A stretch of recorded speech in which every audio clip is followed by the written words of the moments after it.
Are local grassroots movements compatible with big business, and if so, how? Well, I think that in terms of the sharing economy's success as a whole, the grassroots movement is going to be critical for any of these businesses at any stage to grow. The marketplaces that people can create online won't gain traction if people don't understand what sharing is. And I think taking a step back from the technological aspect of it, we've been sharing, it's part of human evolution. So in terms of current businesses like mine, Suppershare thrives when more people understand what the sharing economy is. When sharing as a whole is communicated similar to grassroots in terms of political movements. You are more receptive to information when you learn it from a friend, when someone knocks on your door, when you're at a social organization and someone mentions something that raises its familiarity. So for any of these businesses within the sharing economy to survive or to thrive, for the movement to grow as a whole, I believe that the grassroots is integral to that. And that if we don't have that really strong foundation of community support, then any sort of offshoot of the sharing economy in which big business comes up with will fall flat because it won't have the air behind the sails for it.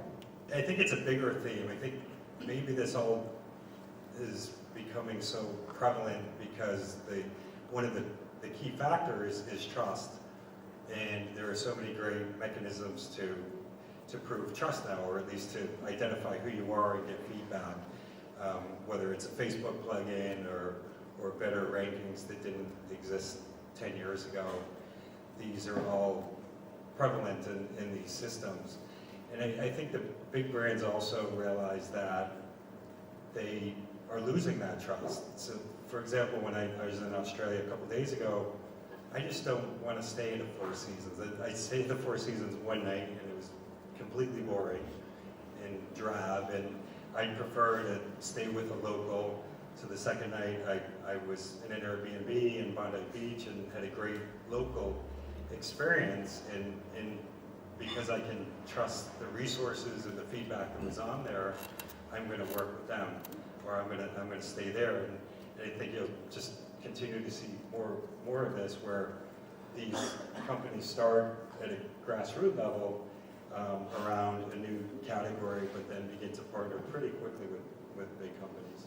I definitely think that the trust and community are synergistic in that the more community that we start to see thrive within the ecosystem of the sharing marketplace, that we'll see trust kind of take off from that, and it'll push out all of the negativity out of the platform. So we're working on a lot of trust-based tools that kind of go hand in hand with community.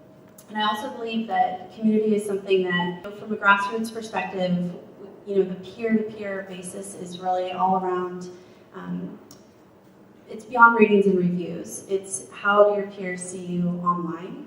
And so we're really focused on that. It's not just on a 5-star rating system. It's what else can you receive and give to your peers. When we're looking at big business, it's like a very qualified yes, we look at, for what we conventionally see as big business, then most of the time it's no.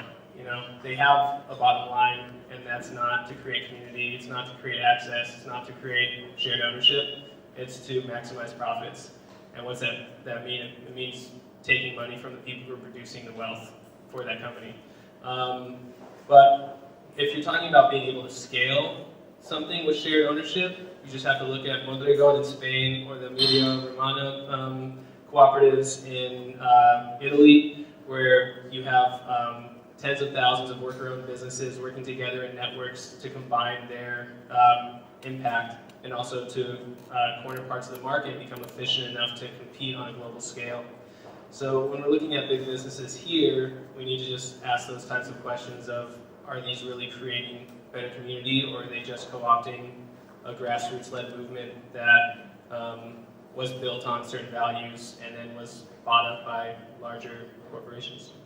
Brands are recognizing that their customers are the community. It's like another phase or deeper phase of social media. So where social media kind of was able to ignite that and involve the customer in the conversation, in the brand, and include them in that whole sort of transaction.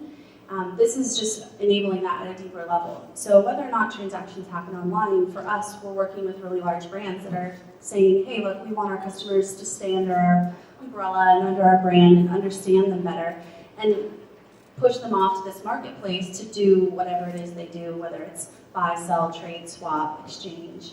So for us, we're seeing that the brand isn't really looking at it from a transactional perspective entirely, especially folks that are in marketing, social media.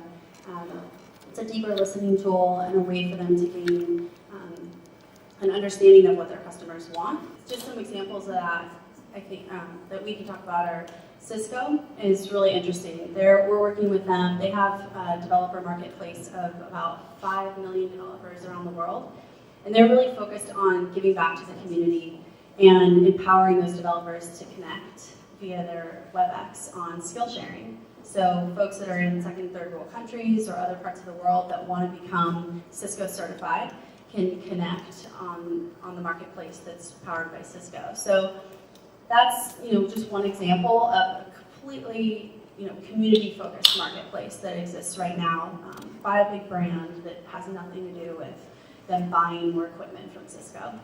So I think it's possible.